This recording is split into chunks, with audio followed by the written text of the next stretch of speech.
ایک اصول یاد رکھنا، حق کی پرورش اللہ مخالف فضاؤں میں کرتا ہے۔ حق جو پلتا ہے مخالف فضاؤں میں پلتا ہے۔ ہر نبی کو اللہ تعالیٰ نے مخالف فضاؤں میں چلایا ہے۔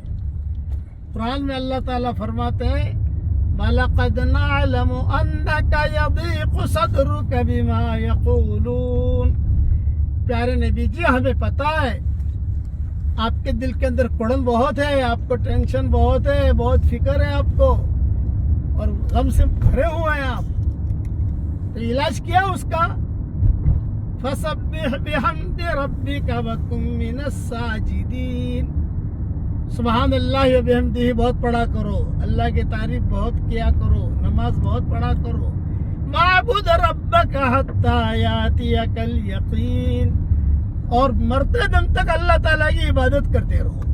اس لیے جو بھی نامناسب حال آئے اس میں آدمی پڑھو میرے ساتھ سبحان اللہ والحمد للہ ولا الہ الا اللہ واللہ اکبر ولا حول ولا قوت الا باللہ العلی العظیم۔ یہ ساری ٹینشنوں کو دور کرنے کا قرآنی علاج سمجھو اسے آپ۔ اللہ تعالیٰ ہر فرد امت کی پریشانیوں کو دور فرمائے، آمین۔